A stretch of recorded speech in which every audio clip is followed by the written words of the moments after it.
¿Qué buscas? Es que no encuentro mi INE. ¿Cómo que? Ya perdí el INE. No lo encuentro. ¿Qué no sabes? Está desapareciendo.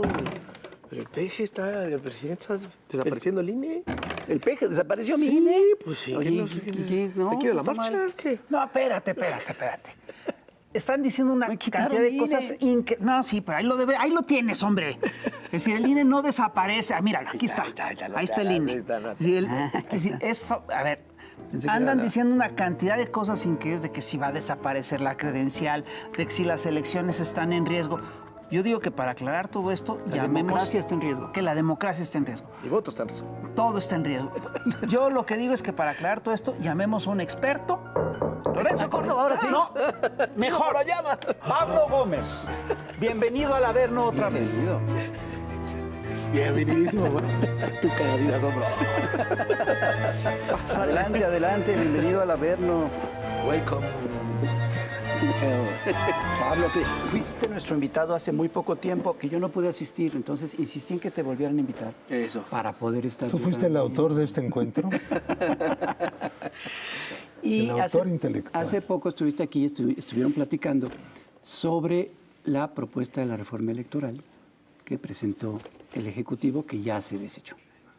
Pero ahora se presentó el Plan B y otra vez empiezan las protestas. Sobre todo de los propios consejeros, por lo menos de los dos más protagónicos, consejeros del INE, diciendo que está en riesgo la democracia con este Plan B. ¿Está en riesgo la democracia con este plan? Yo creo que no está en riesgo ni con este plan B ni con ningún otro plan. Pensar que, aunque precaria todavía nuestra democracia, muy formalista todavía, muy superficial como es en la mayor parte del mundo, no se encuentra en riesgo. Eso no lo permitiría el pueblo de México. Ya no.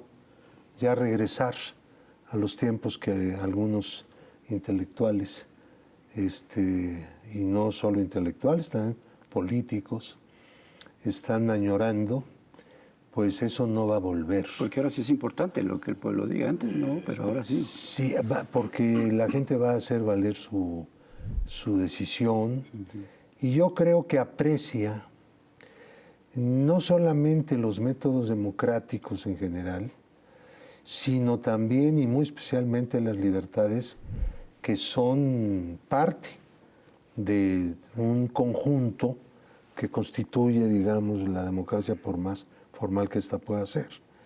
Entonces, esa colección de libertades, mira, yo le insistía mucho en alguna ocasión a algunos miembros del gobierno, ahora que estoy en el gobierno, por primera vez en mi vida, pues ya era tiempo, después de tanto tiempo queriéndolo, ¿no? O buscándolo, mejor dicho. Les decía, es que no se está insistiendo en que en las elecciones de 2021, fueron las recientes elecciones federales, por primera vez en la historia, el gobierno no compró votos ni dio dinero para que se comprara votos. El voto siempre se compró en México, por lo menos que lo que conocemos, con dinero público. Nunca se invirtió dinero privado en la compra de votos. ¿No? Siempre fue dinero sacado de las urnas. Pemexgate fueron 1,000 millones sacados de urnas. Sí se compraba dinero, se usaba dinero privado para las la publicidad, para las campañas, Se pero no para la utilizaba compra de mucho votos, ¿no? dinero privado para comprar sobre todo spots. Acuérdense de la elección de 2006 que hubo fraudes por todos lados, ¿no? De todo tipo, todo estaba claro. completamente subvertido. Y el INE, que se llamaba entonces IFE, pues tocaba las canciones, ¿no? Ponía la música de fondo y se la pasaban a todo dar, Dejaba pasar. viendo cómo iban a alterar pues la decisión, la voluntad popular. Entonces, pero esto ha ocurrido muy recientemente. ¿Qué fue lo que pasó en esencia para evitar que se comprara con dinero público, como en otras ocasiones, el voto popular, pues una decisión de gobierno. El gobierno decidió no hacerlo. Unos meses, un año y pico después, viene la elección de gobernador de Tamaulipas y la comparadera de votos estuvo, pero durísima. Y fíjate que no les alcanzó. Lo que antes el PRI hacía en contra de los demás Pero partidos, incluyendo ¿quién al compró PAN. votos en Tamaulipas? A eso voy, Ok. porque eso es más interesante todavía. Le pusiste el dedo ahí. Ok. Lo que el PRI antes hacía contra los demás partidos, incluyendo al PAN, compraba votos, les ganaba a todos, ¿no? Claro. En Tamaulipas, en la última elección, Cabeza de Vaca compró los votos en contra de Morena, ¿no? Y claro, perdieron. Pero la cosa se puso un poco emparejada, porque la cantidad de votos que compraron no fue nada despreciable. Incluso se utilizó una fórmula nueva para comprobar lo del que el elector había votado. En el lugar donde estaba el PAN le ponía con el crayón una marquita. Órale. Que no se apreciaba mucho, ¿no? Y cada quien le ponía algo así como si fuera algún defecto de la cruz. Y entonces a la hora de los recuentos, que se recontó casi toda la elección en los comités distritales, se veía perfectamente bien la cantidad de votos que habían sido comprados. Porque al verlo en las propias casillas, el representante del PAN sabía que estaban cumpliendo los que habían recibido el dinero. Siempre en la compra de votos, ese fue un problema técnico. Por eso inventó la operación Tamal. Okay. Juntabas a la gente en la mañana, ¿no? Y entonces sacabas unas boletas. Había electores que no depositaban la boleta y entonces ibas tú intercambiándola. Tú le das una boleta marcada por el PRI a un elector. Él entraba a la casilla, La deposita. recibía la suya, Y ponía. la guardaba en la casetita esa, que no servía para que, porque pues no había problema de que alguien lo viera, pero sí que nadie lo viera guardarse la boleta, ¿verdad? Y él sacaba la boleta en blanco y depositaba la boleta que le habían dado. Y así se la pasaban todo el día porque era operación Tamal, no porque fuera 2 de febrero, sino porque al momento de juntar a la gente en las colonias, los barrios, en los ejidos, en todas partes, normalmente les daban de desayunar tamales. ¿Por qué tamales? Porque es la mejor forma de darle a mucha gente de desayunar tamales de atole, ¿no? Por eso es tan fácil poner un puesto de tamales en una esquina, que pues por eso hay en muchísimas esquinas de las ciudades, ¿no? Sí, sí, sí. Entonces es una cosa muy práctica lo del tamal. Y además a la gente le gusta y todo. A mí lo que me sorprende en este relato que estamos viendo hoy en día es que de repente nos dicen cosas, los dos consejeros que se quejan, Ciro Murayama y Lorenzo Córdoba, nos dicen cosas que yo no he visto en la ley. Por ejemplo, te dicen, va a desaparecer la credencial del lector. ¿De dónde sacan que va a desaparecer la credencial del lector? Eso no está escrito en ninguna parte en el plan B, ni hay nada que yo pueda ver que realmente lo ponga en Sería imposible que desapareciera en este momento. Desaparecerá, sí, no me cabe la menor duda, que en algún momento se va a plantear que no es llegado Ni lo ese digas, momento. porque se van a poner como locos. No es llegado todavía ese momento, pero ustedes tienen que pensar que la credencial de lector es un instrumento del siglo XX. Y vamos al siglo XXI. Ya estamos en otra dimensión. Sí, pero no estamos en otra tecnología. ¿Qué es lo que se tiene que hacer durante los próximos años? Ir creando las condiciones que tecnológicamente ya existen, pero no existen desde el punto de vista operativo, porque es una cantidad enorme de personas que se identifican con la credencial de lector. La credencial de lector no puede desaparecer en la medida en que es prácticamente el sistema universal de identificación de las personas. Entonces eso no. Pero algún día sí ocurrirá, seamos conscientes, ¿no? Ahora tú puedes sacar un acta de nacimiento por vía electrónica, ¿no? Pero hace pocos años, no tantos años, nadie se lo imaginaba. Pero ahorita hubiera sido posible. Ahorita la desaparición de la credencial de elección no está en el horizonte. Pero no, nada, en absoluto. A nadie se le ha ocurrido, nadie discute eso, nadie lo ha propuesto, más que ellos. Yo creo que lo que me explica que lo planteen es porque es una de las cosas que permitieron que sus bases se movilizaran en la marcha pasada. Era una de las quejas. No es que me van a quitar la credencial del INE, ¿cómo voy a identificar? Es lo único que me explica que están insistiendo Pero en el no tema la porque no confusión está. de que va a desaparecer el INE y mucha gente identifica el INE como la credencial del elector. Sí, pero esto ya es el discurso, ya es el discurso de los consejeros. Va a desaparecer la credencial del elector y eso es falso. Totalmente. La credencial se llama INE, exactamente. La gente dice, ¿no? Su Dice el INE. INE. A ver su INE. Entonces, por eso cuando No, vieron, préstame su INE. va a desaparecer el INE. Trae su INE, si no, no funciona aquí el trámite. 30 segundos. Mira, no solamente esa mentira gigantesca han dicho muchísimas más.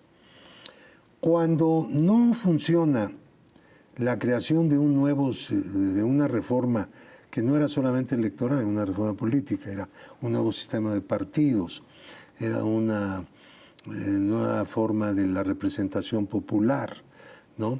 Una base nueva de una representación popular basada en la proporcionalidad pura, de ese tipo de sistemas que son mucho más democráticos que los sistemas uninominales, ¿no?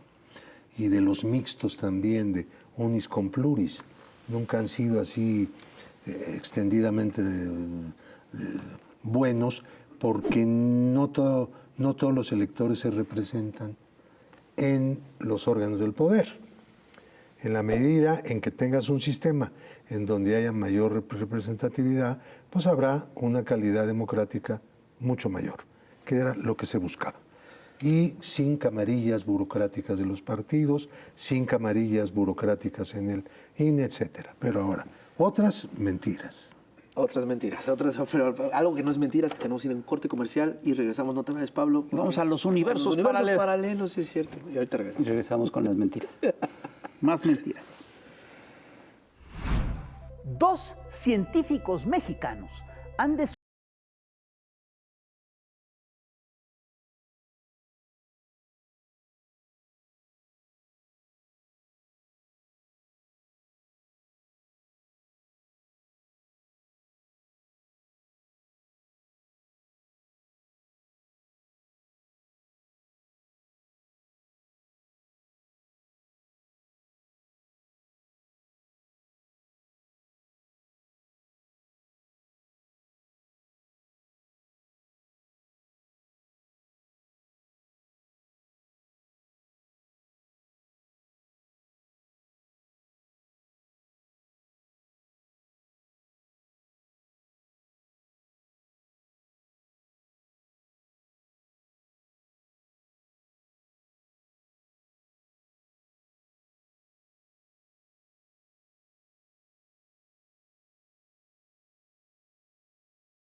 su universo dorado en el que ganan fortunas y viven como dioses.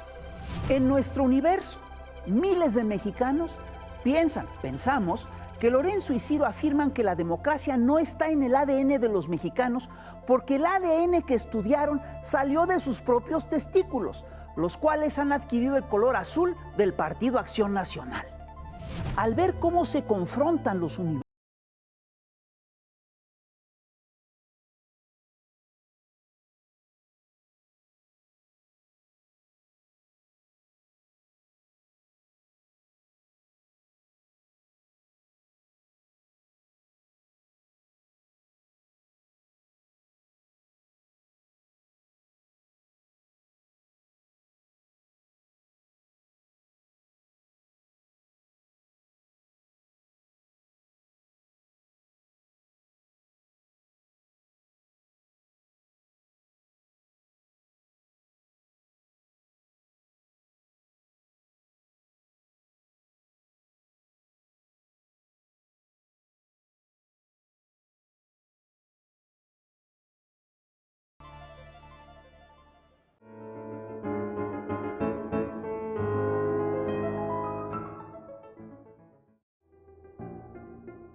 Seguimos en Chamuco TV platicando con Pablo Gómez sobre el Plan B. Decías que hay varias mentiras que están difundiendo. Yo diría que muchas. Muchas. Es más, todavía no escucho ninguna verdad de todo lo que están diciendo.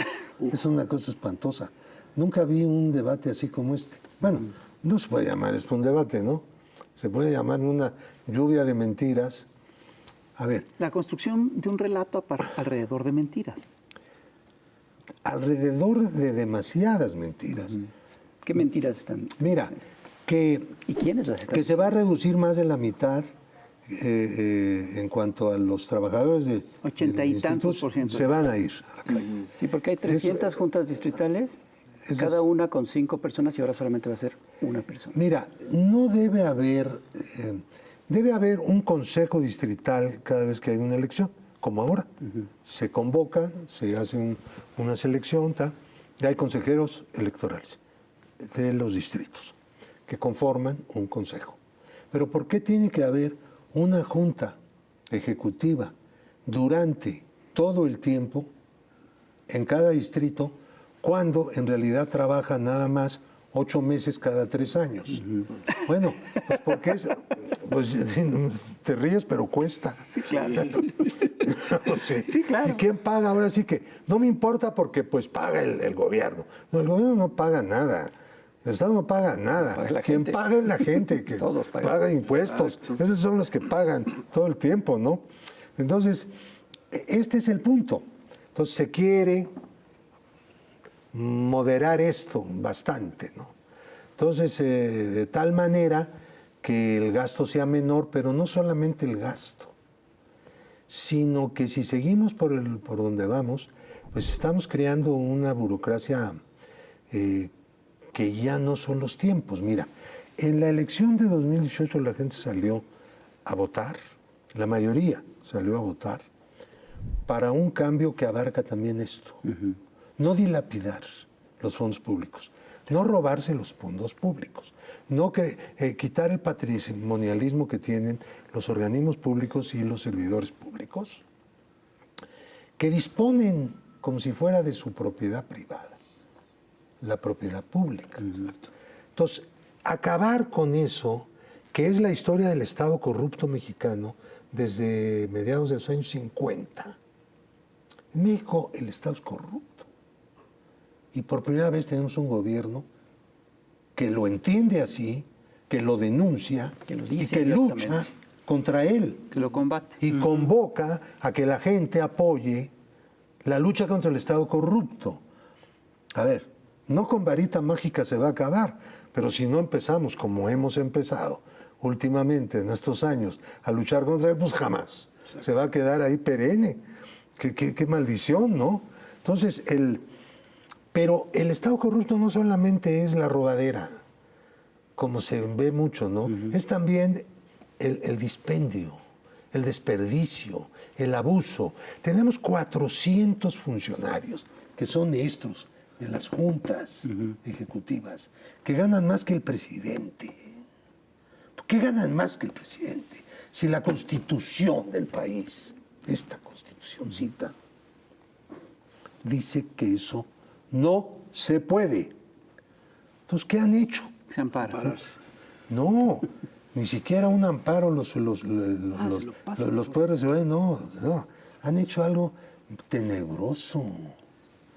Van a la corte y presentan una controversia contra el presupuesto en el renglón donde dice cuáles son sus sueldos. La corte nunca ha resuelto el asunto, pero ¿saben qué es lo que hace? En una sala les da una suspensión. Suspende la aplicación del presupuesto. Claro. Termina el año, tienen que sobreseer el recurso porque pues ya no hay presupuesto, porque el presupuesto que está suspendido es del año anterior, ¿no? Y les dan otra para el año siguiente. Nunca ha resuelto la Corte, nunca ha votado la Corte. Qué barbaridad. El asunto, se lo llevan en suspensiones perennes como maniobra en que la Corte está feliz. ¿Y por qué la Corte está feliz de permitir que estos señores y señoras 400 ganen más que el presidente? Porque ellos también ganan más que el presidente, nomás que ellos no pueden ir a la Corte con su papelito ni con sus pensiones. Simplemente no le hacen caso al presupuesto y hacen su propia matriz ahí de sueldos. Que, a ver, ha habido una paciencia de parte del gobierno infinita en relación con otros asuntos. No llevar estas cosas tan al extremo, no tensar las cosas tanto. Tratar de tener una relación más o menos manejable con el otro gran poder de este país, aunque sigue siendo corrupto. El Poder Judicial viene de antes, de los años del apogeo del Estado corrupto, y no se ha purificado porque no está tan fácil, ¿verdad? Y viene del porfiriato. Pues aquellos, los señores de Horca y Cuchillo, ¿no?, que quisieron ser golpeados a través de la instauración de la Procuraduría como representante de toda la sociedad, etcétera. Ahora, pero no salió porque el presidente nombraba y quitaba al procurador e hizo, el Estado corrupto lo hizo a pesar de la estructura constitucional, ¿no? La base de eso decía uno que fue rector, las facultades metaconstitucionales del presidente. No puede haber facultades metaconstitucionales del presidente. Pero una pregunta, ¿los consejeros pueden litigar en materia electoral? No. A ver. El Consejo General del INE, pues traje, esta es constitución política de los Estados Unidos mexicanos. Dice, la Corte puede conocer de las controversias constitucionales que sobre la constitucionalidad de las normas generales, actos u omisiones, con excepción de las que se refieran a la materia electoral, se susciten entre, y aquí viene la lista, y ahí aparecen los órganos autónomos. Está excluida del mecanismo de controversia claramente la materia electoral. Ahora, ¿qué sí hay en materia electoral? Otra instancia, otro mecanismo para impugnar normas, leyes y normas electorales que se llama que se llama acción de inconstitucionalidad. La acción de inconstitucionalidad no la tiene el Instituto Nacional Electoral. Los únicos órganos autónomos que la tienen es la Comisión Nacional de Derechos Humanos y el Instituto de la Transparencia. Nada más. En las materias respectivas. El INE no está en la lista. Como no está en la lista, entonces se aplica directamente uno de los últimos párrafos de la fracción segunda, del 105 que dice, la única vía, el 105 de la Constitución, la única vía para plantear la no conformidad de las leyes electorales a la Constitución es la prevista en este artículo. Bien. Lo que está aquí previsto, ¿a quién le dan esa capacidad? A las minorías parlamentarias de una Cámara o de la otra respecto de leyes federales, o de el Congreso de cada estado respecto de la ley respectiva, y los partidos nacionales respecto de las leyes nacionales, los partidos locales respecto de los partidos nacionales respecto de las leyes federales y también de las locales, y los partidos locales solamente respecto de las leyes locales. Bueno, entonces, está abierta la vía de impugnación, pero no es el IFE, y se reúnen desvergonzadamente para hacer su plataforma de su recurso. ¿A quién se lo van a presentar? Pero fíjate que lo que más me molesta de eso en lo personal, porque esto ya es una cosa personal, este tipo de molestias, que estos cuates están negándole al Poder Legislativo, que es producto del voto, la capacidad de legislar en este país. Ah, caray. Ese es el dato. Es el dato. Lo que ellos están diciendo es esto no se puede hacer si no estoy yo de acuerdo. Claro. Están tratando de arrogarse una función que no les corresponde. No solamente no se las da la Constitución, no se les da la historia, no se les da el sentido común ni la decencia. Por eso pega en lo personal. Violentan. Porque ya es una bronca, ya muy cercana, ¿no? Claro. Ya no es un litigio de vas a un tribunal, no. A ver, no puede ser que pretendan subvertir el orden constitucional, arrogándose una función que no tienen. Bueno, y seguimos aquí en Chamuco TV con Pablo Gómez, que nos está platicando acerca de esta controversia que hay entre el Plan B y que han presentado unos consejeros del INE. Y yo te quiero preguntar, en principio, una de las funciones del Instituto Nacional Electoral es hacer respetar la legalidad en materia electoral. Y también, en principio, la gran autoridad de los responsables electorales reside, entre otras cosas, en su calidad moral. ¿Qué pasa? Uno, cuando estas autoridades violentan la ley, y dos, o el espíritu de la ley, y dos, cuando mienten. ¿Qué pasa con su calidad moral, con su autoridad moral? Mira, yo tengo la impresión desde que por lo menos algunos de ellos, porque yo he vivido ahí en ese monstruo, y como decía Martí, pues le conozco sus entrañas, ¿no? Aunque mi onda no sea la de David, como decía Martí, sino que nunca han tenido ninguna calidad moral. Mira, yo creo que son De unos Luis Carlos farsantes. Ugalde no vas a estar hablando. Son cínicos, ¿no? Digo,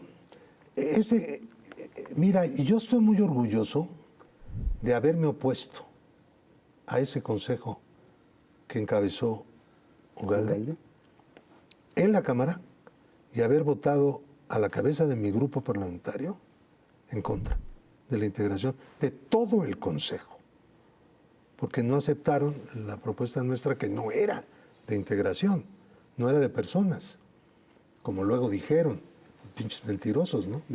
No, era de método. Todos los integrantes deben ser admitidos por todos los partidos en un mecanismo de estar presentando propuestas hasta que haya consenso completo, de aceptación, porque de lo contrario, los consejeros que son propuestos por un partido y aceptados por fuerza por los demás, quiere decir que cada partido tiene una cuota y que cada partido propone los suyos y los suyos son parciales. Pero la suma de las parcialidades no arroja la imparcialidad. Y lo que queremos es la imparcialidad en un consejo electoral o en un tribunal electoral. Sí, pero es muy fácil bloquear ese mecanismo. Con que alguien se te oponga, se traba todo. El mecanismo De que todos tengan que aceptar el consenso. El consenso es muy difícil. El consenso es muy difícil, pero es la única forma que en el esquema que está vigente Ok. hubiera funcionado. Y lo vamos a ver en la próxima. Miren, los últimos 4 consejeros fueron por consenso. Pero el proceso lo dirigíamos nosotros. Y nosotros no queríamos tener Morena, no quería tener ningún representante en el Consejo, como no lo tiene. Porque despreciamos ese método. Ahora, ¿fueron consensual? No, no creo que se presente ahora la misma coyuntura. Ojalá se presentara. Pero está previsto en la Constitución que si no hay consenso, no hay 2/3 partes, que no es precisamente consenso, pero sí una mayoría especial, entonces el asunto se hace por sorteo de los que están postulados por un comité de sabios. Ya empezaron los que pueden, ya propusieron los de la transparencia, a unos que no son precisamente sabios, ¿no? Porque, pues, están en la oposición, están completamente en la oposición. A lo mejor son sabios, pero opositores. Esos son los buenos sabios, ¿no? Entonces, vamos a ver qué pasa. El tribunal ya rebotó la convocatoria. Oye, pero antes de que pase eso, ¿qué pasa con este consejo de línea actual? Pareciera, yo te aseguro que la mayoría de la gente solamente conoce a 2 consejeros. Sí. ¿No? Hasta pareciera que son los únicos consejeros que existen en el INE, que son absolutamente protagónicos, que son Lorenzo Murayama y Ciro Córdoba, que son Ciro y Lorenzo. A mí me dio mucho gusto ver esta semana a una consejera, Norma de la Cruz, que incluso está en desacuerdo con lo que han estado diciendo desde hace tiempo estos 2 consejeros. ¿Qué pasa con ese consejero? Y además, estos 2 consejeros se van en unos meses. ¿Qué va a pasar ahí? Yo creo que Norma de la Cruz es una persona muy respetable. No se podría hablar de todos los consejeros con el mismo rasero. Pero ¿por qué los Ella es consejeros una de las 4 no que alzan la entraron, voz? justamente. Sí. Y nadie la conocía. Me refiero a la clase política. Ahora, viene de otro lado, pero tiene experiencia internacional en supervisión de elecciones y de supervisión de leyes electorales. O sea, no era una persona que salió de la nada sin ideas, al contrario. Pero, a ver, ¿qué situación tenemos aquí? Ellos, los jefes ahí, porque se hicieron jefes, aprovecharon las circunstancias, embarcaron a los demás también en ciertos privilegios, y ese es, ya sabes, ¿no? El método tradicional del Estado corrupto, el que se va, siempre se ensancha. No es una banda que llega, roba y se va. Eso ocurre en otros países. En México el Estado corrupto nunca fue así. Son estructuras, es la corrupción como método, como integrante del sistema de la gobernanza. Esa es la característica del sistema del Estado corrupto. Entonces siempre tienes que estar invitando a otros, ¿no? Y ensanchándote. Salpicando. Sí, no. Más que salpicada es una incorporación dentro del sistema y a rascarle, ¿no? Yo creo que en el INE también ha pasado eso. Y yo pienso que en el momento en que haya el próximo cambio, se va a abrir la oportunidad para que por lo menos se puedan discutir las cosas en la Consejo. Cuando yo todavía estaba en el Consejo General, en una ocasión hubo una diferencia porque el grupito que lo dirige insistió en ver un asunto que la mayoría de los partidos no quería que se analizara todavía, que se resolviera, que se votara. Querían que hubiera mayor diálogo un examen más amplio del asunto. Y entonces lo metieron de todas maneras en el orden del día. E hicimos un movimiento ahí, y todos, excepto 2 partidos, el PRI y el Verde, me parece, nos pusimos de pie, nos salimos, nos fuimos. Dijimos, no se puede, no hay diálogo, no hay nada aquí, no, esto es una simulación. Hay unos dueños aquí que tratan a los demás como subordinados. Nosotros somos representantes de partes de la sociedad. Somos partidos, somos parte de la sociedad. Si tú sumas a todos, pues somos unos representantes de muchos, ¿no? Entonces,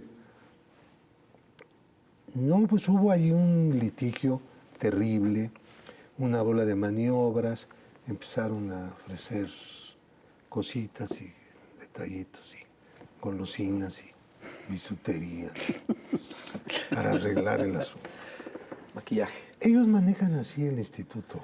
Mira, ellos se exceden siempre en el presupuesto. El presupuesto del INE siempre está excedido, y aunque en los últimos años la Cámara no les ha aceptado la propuesta, se las ha...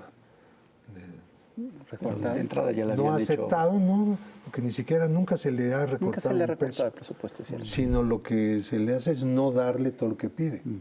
Y entonces, de todas maneras, ellos en el curso del año van sacando de una serie de partidas dinero y lo van amontonando, y de repente lo meten en 2, ahora tienen 2 vasijas, ¿no?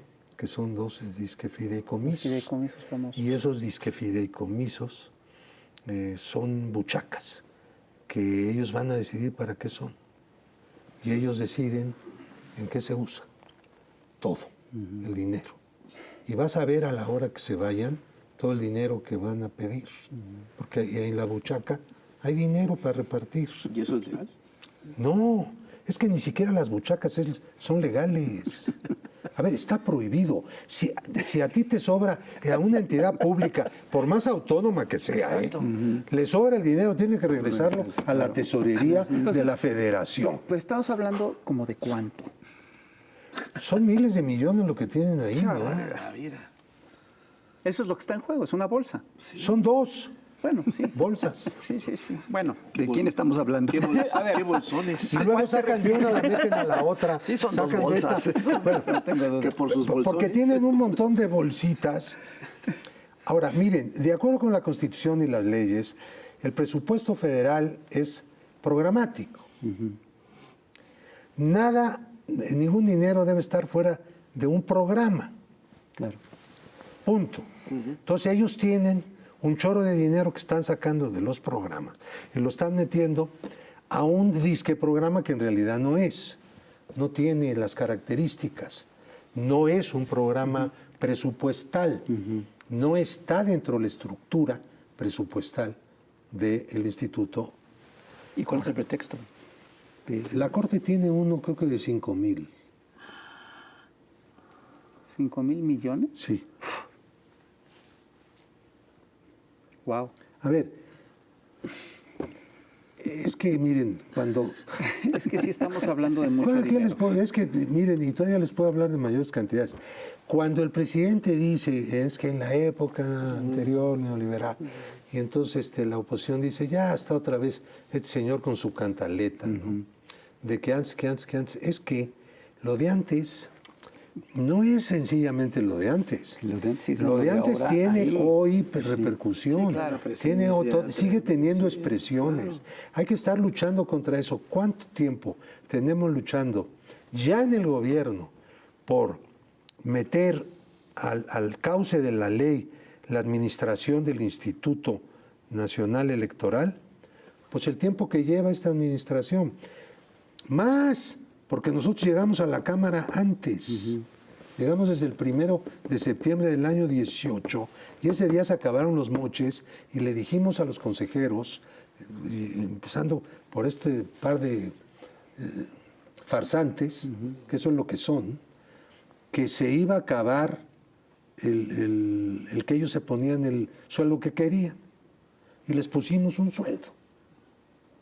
y han logrado, pues ya lo expliqué, con el cobijo de la Corte, seguir ganando lo que ellos deciden ganar. Bueno, Más una cosa de dignidad popular, ¿no? Claro. Ciudadana. Por eso decía yo que era personal la cosa, porque es una afrenta contra nuestra naturaleza de ciudadanos de la República, ¿no? Que nos hagan eso unos señores que ni siquiera han sido elegidos, y aunque lo hubieran sido, no son elegidos por el pueblo, además. No hay que olvidar eso. No son producto directo de la soberanía del pueblo, Sí. sino de los cuchupos entre los partidos, de ahí salieron. Y en el caso del actual consejero presidente, pues fue puesto por el presidente de la República en funciones en aquel momento. Ahora, que ellos digan, como tú dices, Fisgón, la cantidad de mentiras, articulan sistemas de mentiras. Así No es es. nada más una mentira, es un montón de mentiras que tratan de orquestar, aunque de repente entran en contradicciones, ¿no? Pero no importa, ahí las van superando en su discurso. ¿Qué calidad moral tiene un servidor público que hace eso? Pues la de los canallas, ¿no? La perversión del servicio público. Y ahora a ellos se suma también una serie de gente, bueno, no se suma, siempre han estado en connivencia, pero gente, ahora resulta que los que han avalado fraudes electorales y los que se han beneficiado de la corrupción y de los fraudes y que estaban muy cómodos instalados en la eterna transición a la democracia, ahora están rasgándose las vestiduras diciendo que está en riesgo la democracia. Y toda esta gente, es decir, La Bastida, Madrazo, el Lester Gordillo, Moreno, González. La toda Bastida esta se llevó gente. 1.000 millones al PRI de Pemex. Claro. Se lo entregaron a través del sindicato. Nadie fue a la cárcel, mucho menos él. Sí, claro. ¿Y cuál fue el INE que avaló eso? ¿El INE, quién era? Fue ¿Era Goldenberg. presidente? Goldenberg. Era presidente, el del discurso. Se fue a echar un discurso, defendía que no se tocaba el instituto, pero pues estaba más tocado. Y bueno, si todo el mundo le metió mano a ese instituto, digo, pues nosotros no queremos contarnos con esos mañosos, ¿no? Muy manoseado. Sí, pero entre todos los que tú mencionas, te faltaron. Es decir, empezaste por el PRI, pero hay Sí, toda sí, una sí. lista de panistas y MCístas que también, y perredistas que están en la misma lógica. Bueno, pero mira, ellos finalmente pueden incluso hasta hacer un partido. Ojalá. Están intentando, Nada más pero que no les hay sale. una norma que ellos pusieron que cuando va a haber una elección presidencial no se pueden crear partidos. Cualquiera pensaría que es el momento de crearlos, ¿no? Pero en ya México tienen. no se puede, está prohibido. Ya tienen varios, pero... Está prohibido. Ahora, lo que pasa es que la mayoría de la gente que está ahora asociándose necesita tener un lugar propio en la coalición que se está formando por parte del PRIAN. Aunque luego no les hagan caso, pero no importa, tener voz ahí. Pero sueltos como están, no tienen ninguna voz. Nadie los escucha, porque no son una corriente electoral. Entonces no es algo que le importe a la burocracia dirigente del PAN ni a la burocracia dirigente del PRI. Entonces ellos hacen un grupo y va a haber otros para llamar la atención y ser interlocutores de una alianza a la que se le asigna la capacidad de poder desplazar a la cuarta T y volver a como era antes el país, ¿no? Digo, para decirlo rápido, sin entrar en detalles, porque serían demasiados. Entonces, esa es la función de estos grupos. Ahora, este grupo que es pluripartidista de origen, no hay realmente ninguna persona que tenga una influencia importante dentro de su partido. Ninguna. Están fuera. Ahora, el problema está entonces en tener una respuesta a esa actitud de decir, no importa quién vaya a gobernar los siguientes 6 años en este país, con tal de que no sea la cuarta T. Sea el que sea, el grupo que sea. Eso es lo que Ese es su planteamiento. Eso es lo que en política se O sea, no se denomina- propone ni madre. Nada, ¿Cómo no? solamente es quitarles. No, eso se denomina un bloque sin principios. Y sin final, ojalá. Pues sí. Pues sí, ese es el problema, ¿no? Yo creo que si las cosas siguen así, pues vamos a tener que hacer una campaña para poder forzar un debate político programático con quien sea, man, con quien esté dispuesto. Porque la coalición no puede. ¿Sabes por qué no puede? Porque no están de acuerdo entre ellos. Exacto. Porque en realidad no tienen lo que se llama un programa. Tienen un objetivo político.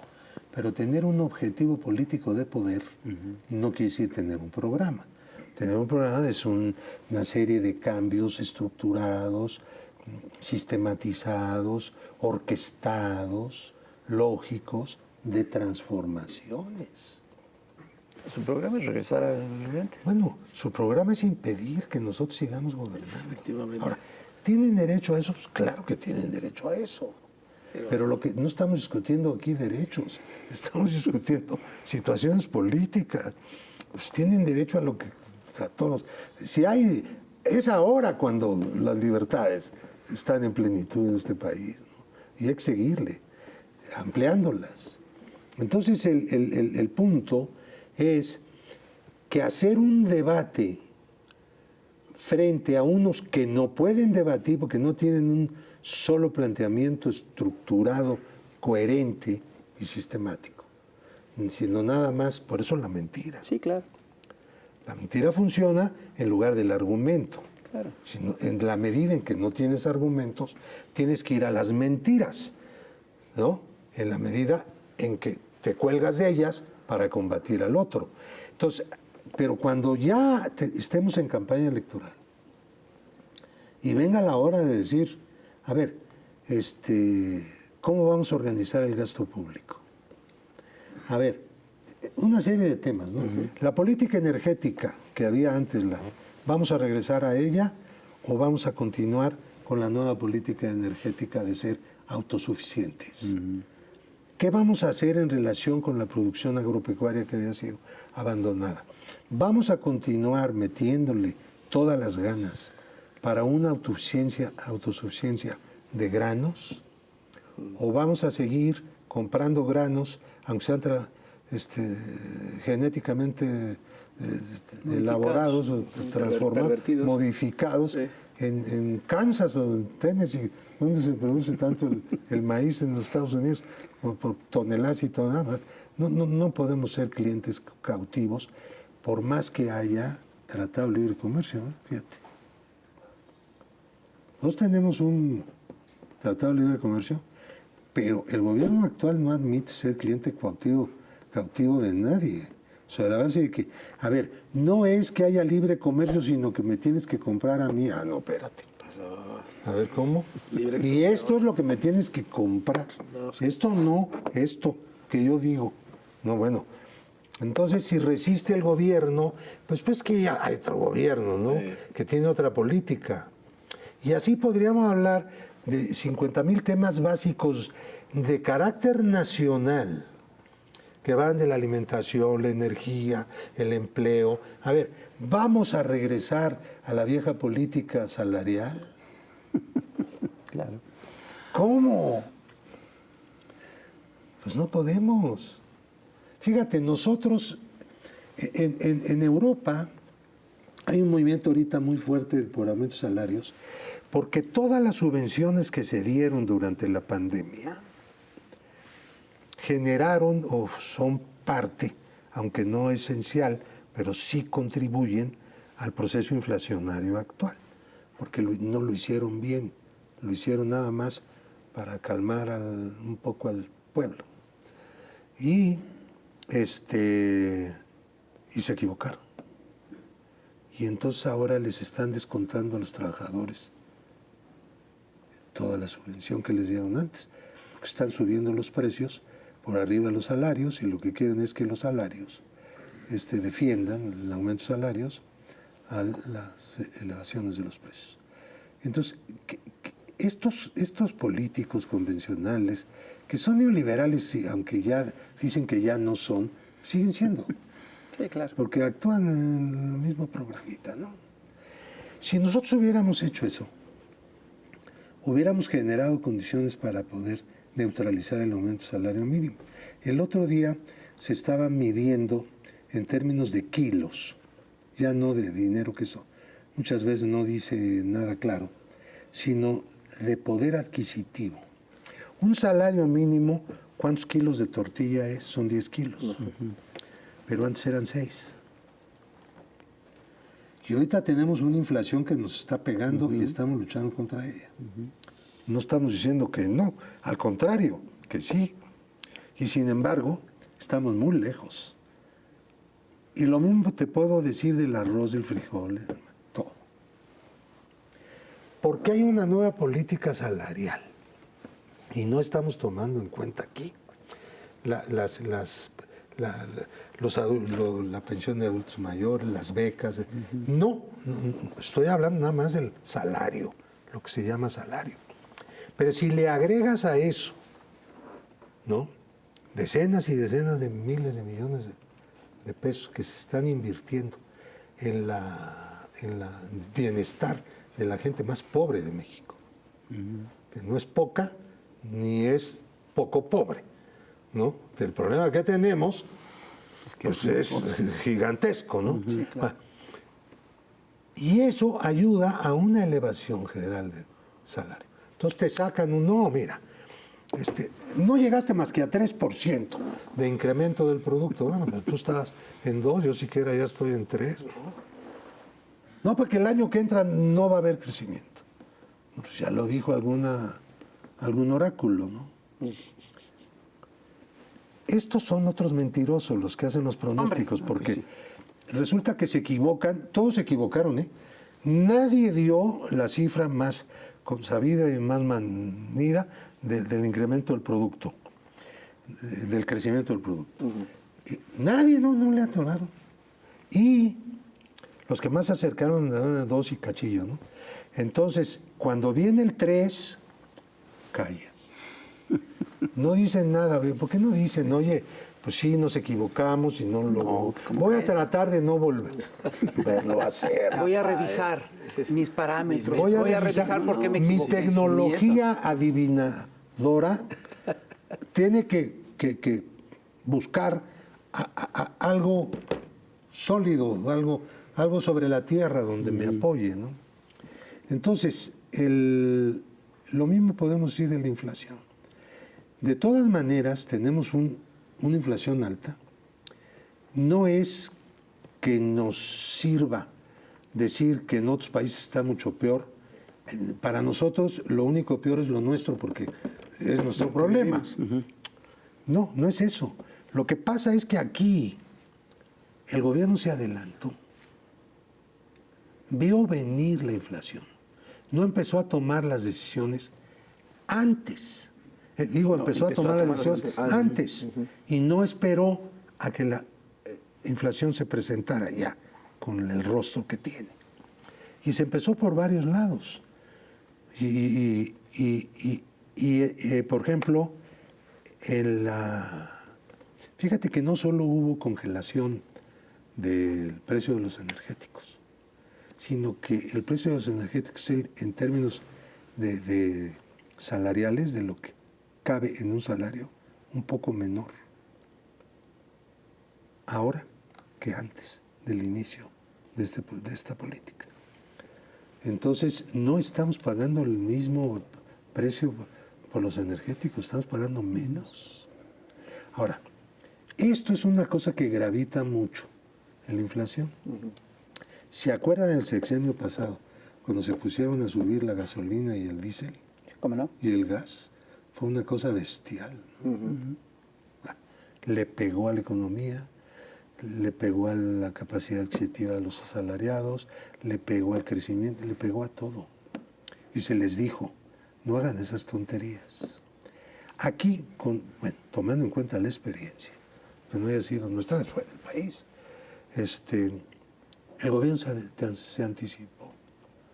Y eso ha anclado mucho el proceso inflacionario.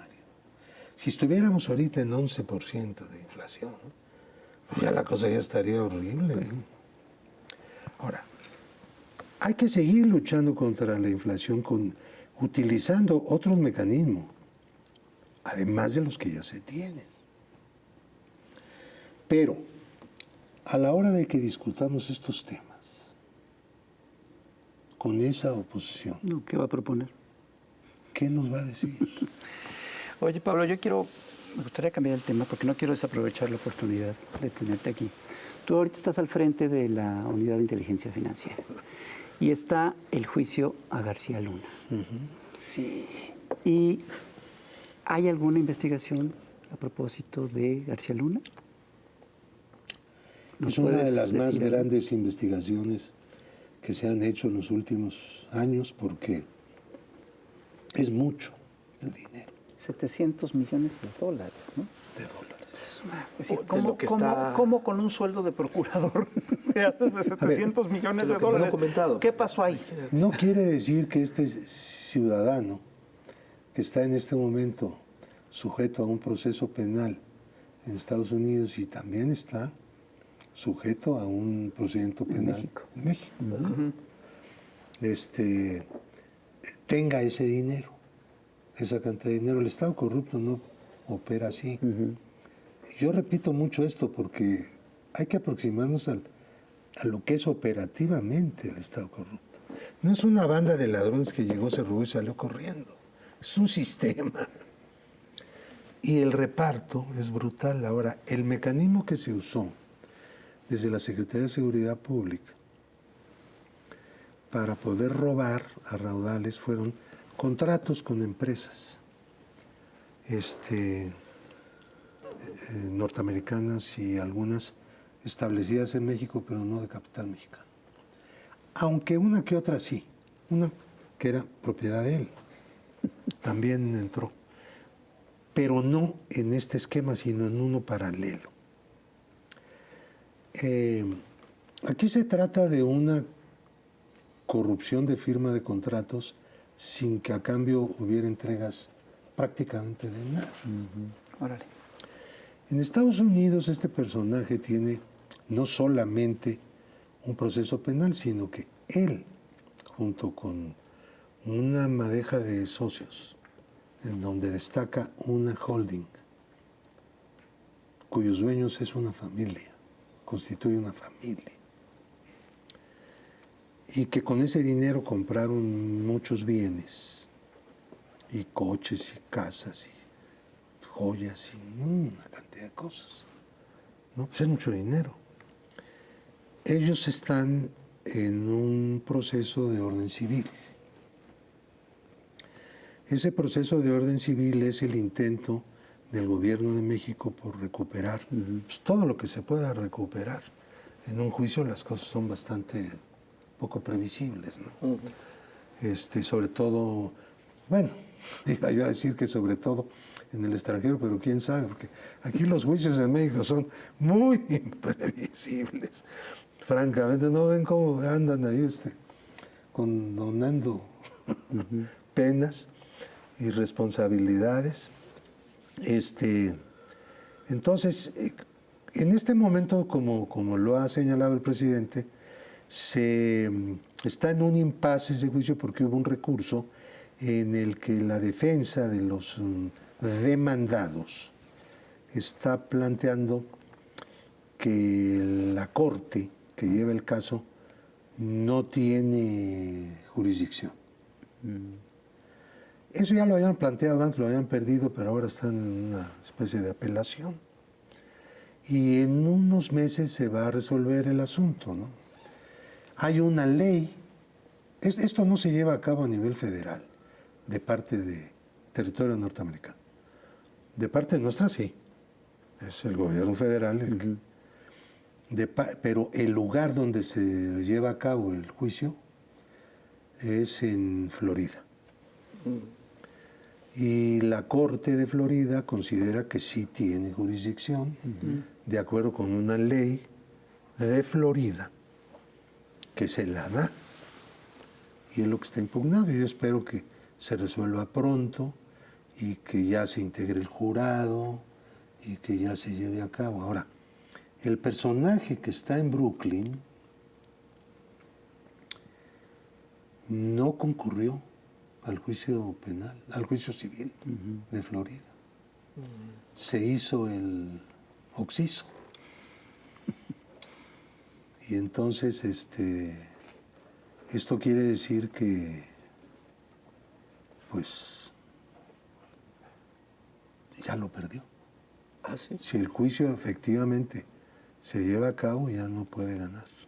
Ahora sí que perdió Ya por perderá. default. Ahora, él, como poseedor de bienes y de líquido, es el titular menos visible porque así funciona el sistema, ¿no? Claro.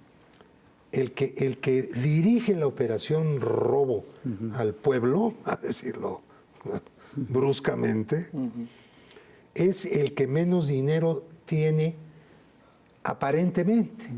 Claro. Dispone de más quizá, pero Pero en cajas hay cajas. Repartido. Hay cajas, hay tesorerías. ¿Me entiendes? Y ¿Quién se queda con o la mayor cosas parte? que no Pero está a nombre de él, sino son pocas. Entonces, no solo estoy hablando de esto, estoy hablando de muchos casos que nosotros analizamos. A ver, nosotros nos dedicamos a andar viendo la madeja, la telaraña. Es como un timbiriche, nuestros esquemas que hacemos en papel así, ya de tener así 2, 3 metros. Todas las estructuras de pequeñas empresas, fachadas o no fachadas, y de personas y de esto y lo otro.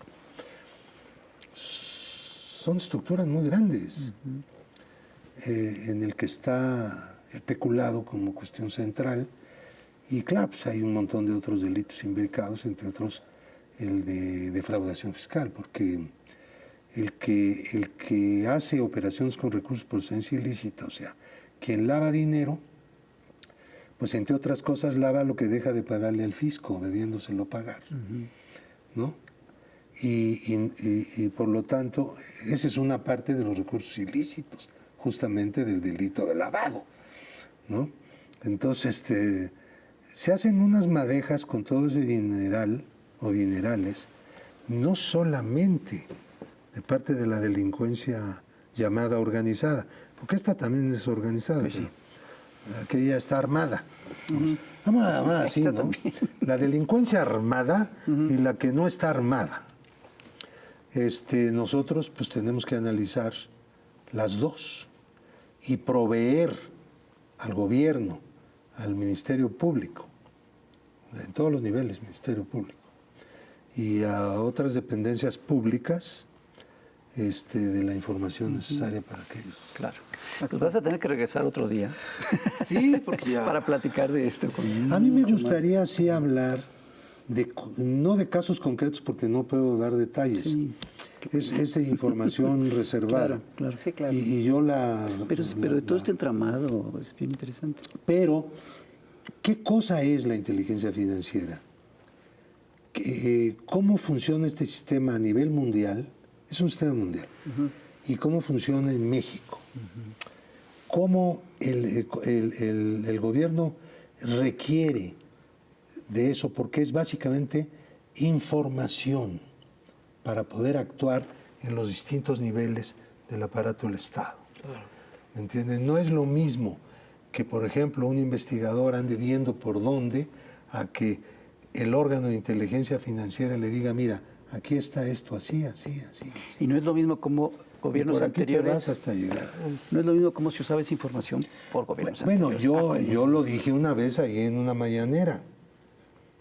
La UIF, antes de que llegara el nuevo gobierno, no era parte de la lucha contra la corrupción. Era parte De la corrupción. Pues sí. Qué bárbaro. Pues sí. Pues tienes que regresar un día para hablar todas esas cosas. Sí. Pero ahorita pues ya nos vamos. Ya nos vamos, mi querido Pablo. Es un Muchas gusto. gracias, en verdad. porque vaya que nos das una cátedra y las que faltan. Yo me llevo a chamuquear un rato. Nos dejas la Y Constitución. aquí les dejo la Constitución política Porque les de falta- los Estados Unidos les falta barrio, mexicanos chavos. para que la empaqueten y se las manden a los señores y señoras del venerable Ándale. Instituto Nacional Electoral. Pues bien, muchas gracias. Muy bien. Pues muchas gracias. Señoras y señores, otro programón para compartir, ya lo saben, por favor, cuídense mucho, nos vemos a la próxima. Búsquenos en YouTube como Chamuco TV y nos va a encontrar. Ya lo sabe, cuídense mucho. Nos vemos. Nos vemos. Bye.